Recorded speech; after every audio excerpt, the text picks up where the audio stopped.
Hey, it's me, I2I35, aka Josiah David, and in this video I'm going to show you how Mount Sinai is not in the Sinai Peninsula. And yes, you realize that I put the Israeli flag up because, you know, I love Jews and I think this is really great for their identity and their heritage and what they're all about and where their history comes from.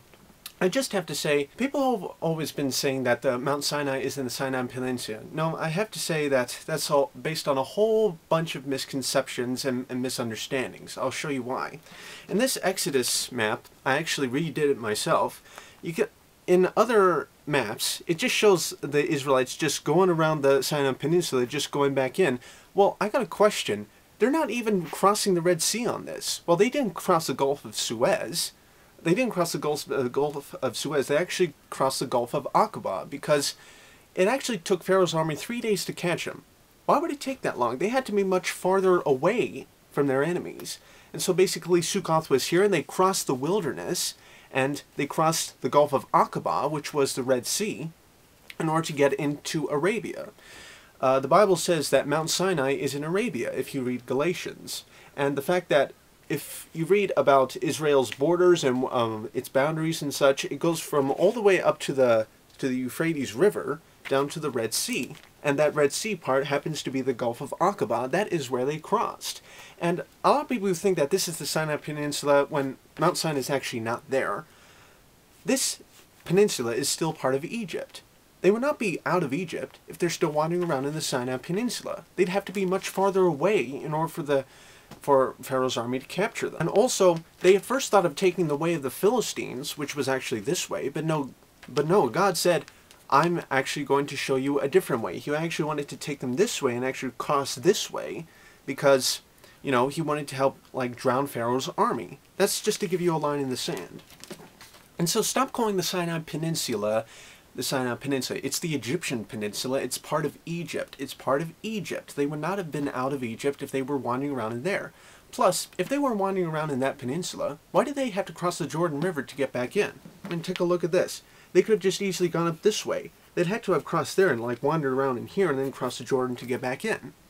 People say, oh, then Mount Sinai must be in Sinai Peninsula. Well, wait. Some Phoenician Egyptian princess, if I have the story right, was actually wandering around in that area some 500 or 700 years ago, and she pointed at a mountain and said, oh, that's Mount Sinai. Well, how do you know? Oh, I just think it is. Oh, okay, yes ma'am. So they call it Mount Sinai. It's been called Mount Sinai ever since. There's never ever been found there to prove that it is Mount Sinai. So the real Mount Sinai has been found by Ron Wyatt, this guy. This guy's kind of like a Christian Indiana Jones. If the Israelites actually parted the Red Sea, where would it have been? On the Red Sea, the Gulf of Aqaba happens to be right here. And if you see right there, there's this kind of like dot right there. This is a gigantic beach, but actually looks like this. Closer up, it looks like this. And so up on this place, they found this stone pillar, and when they dusted it off, it said in Paleo-Hebrew, these pillars were created by King Solomon to commemorate the crossing of the Red Sea in Paleo-Hebrew. They found them on opposite sides of the Gulf of Aqaba. Scuba diving down in that place and found all these, you know, chariot wheels and human and horse bones and such, and they took these photographs to an Egyptian historian, and they said, wow, this is from the 18th dynasty. Well, how do you know? Because that's the only Egyptian dynasty that used 4-spoke, 6-spoke, and 8-spoke chariot wheels all at the same time. Both on these sides are very deep, but this part right here is very shallow, only 900 feet deep at the deepest. But 900 feet deep, over 7 or 8 miles, is not bad. It's a gentle slope going down and gentle slope going back up. It's not 900 feet deep at the edge, okay? This mountain called Jabal al-Lawz, which in Arabic means Mountain of Laws. Interesting. That must have been where Moses got the 10 Commandments, where the glory of God actually came down on. I mean, if you can see, it's actually burnt. They actually went up there and found these rocks and actually smelt them and were like, wow, these rocks are actually burnt. And so this is actually the place where the Israelites camped, the boundaries of the altar that Moses made, the place where Moses and Aaron and the outlookers stood, where the wells are. And actually not far from there is this giant boulder-like altar, and they actually found carvings on there of this calf-like creature. So that must have been on top where the golden calf was. And plus, if you go a little ways from that mountain, you'll find this rock called the Rock of Horeb. And here's some more pictures of it. This is what it looks like from far away. And you can see that there are erosion marks all over the place. Like, this is perhaps the rock that Moses struck and water came gushing out of there.